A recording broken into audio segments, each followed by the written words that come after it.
क्या आप भी देने वाले हैं क्लास 10th का एग्जाम? तो एपी के इस टाइप के क्वेश्चंस को अवश्य करके जाएं। और ये एपी का बहुत ही बेसिक क्वेश्चंस होता है, लेकिन आपके एग्जाम के व्यू से बहुत ही इंपॉर्टेंट क्वेश्चंस है, ठीक है। और इस क्वेश्चंस को हम लोग कैसे हल करेंगे उसके बारे में सीखेंगे, क्योंकि क्वेश्चंस बहुत इंपॉर्टेंट है और इस टाइप के क्वेश्चंस आपके एग्जाम में पूछे जाते हैं।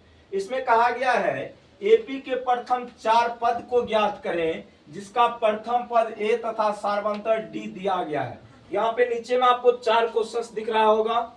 इसमें आपको दिया गया है प्रथम पद और सार्वंतर का वैल्यू क्या है पता है। तो एपी का आपको अगला 4 पद निकालना है, ठीक है। अब यहाँ पे देखेंगे आप, सबसे पहला नंबर क्वेश्चंस में ए का वैल्यू कितना पता है स्टूडेंट 4, और डी का वैल्यू कितना पता है -3। ए का वैल्यू पता है, मतलब प्रथम पद का वैल्यू पता है, और सार्वंतर का वैल्यू मुझे पता है। और आपसे यहां से पूछा गया एपी का प्रथम 4 पद निकाले, जिसमें से मुझे पहला पद पता है, तो 3 पद मुझे और ज्ञात करने की क्या है जरूरत है। और इसको हम लोग बेहतरीन तरीके से ज्ञात कर सकते हैं, ठीक है। तो सॉल्यूशन लिखेंगे, उसके बाद लिखेंगे दिया है ए बराबर, क्या लिखेंगे, दिया है ए बराबर 4 और डी बराबर कितना दिया गया है -3। ए क्या है प्रथम पद, डी क्या है सार्वंतर, डी क्या है सार्वंतर है, और ए क्या है प्रथम पद।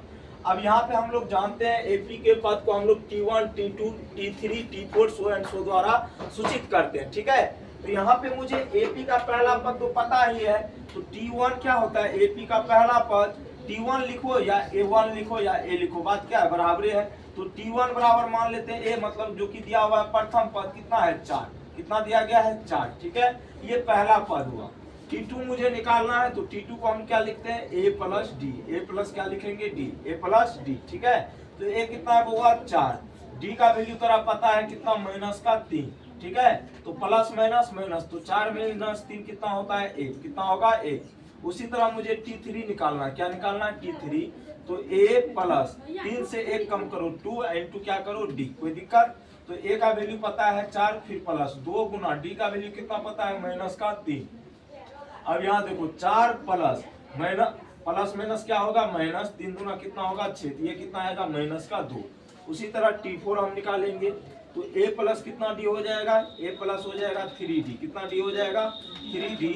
4 प्लस उसके बाद 3 गुना D का मान कितना है बुआ, D का मान है -3, ये हो जाएगा 4 प्लस माइनस कितना -3 9, कितना आ जाएगा -5, कितना आ जाएगा -5। तो मुझे चूंकि क्वेश्चंस में ये कहा गया था कि आप एपी का प्रथम 4 पद ही निकालो, तो पहला पद तो मुझे पता था 4, उसके बाद 3 ही पद मुझे और निकालने की क्या थी जरूरत थी, और हमने 3 पद आगे निकाल लिया। तो हम लिखेंगे अतः एपी के प्रथम 4 पद, एपी के प्रथम 4 पद क्या क्या हो जाएंगे बताओ। तो पहला तो तुमको दिया हुआ है 4, उसके बाद हो जाएगा 1, उसके बाद -2 और उसके बाद -5, और यही आपके क्वेश्चंस का हो जाएगा सही जवाब, ठीक है।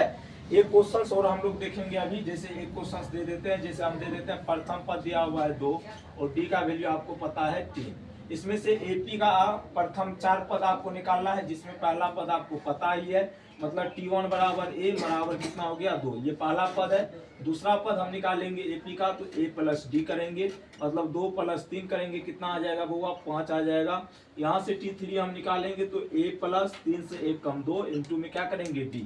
यहाँ से देखेंगे 2 प्लस 2 गुना कितना, D का वैल्यू कितना पता है 3, तो 3 दूना 6 प्लस 2 कितना हो गया 8। और T4 यहाँ से अगर हम निकालेंगे तो A प्लस कितना D होगा 3D, ठीक है। तो A का वैल्यू 2, 3 इंटू 3, 3 3 9, 9 2 कितना होता है 11।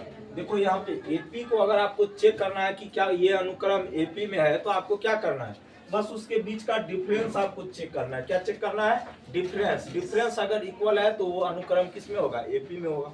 किस में होगा, एपी में होगा। और 2 क्वेश्चंस हमने यहाँ पे आपको बताया, और 3 क्वेश्चंस आपके लिए हम छोड़ देते हैं, 1 2 और 3, और ये क्वेश्चंस आपको खुद से हल करना है, ठीक है।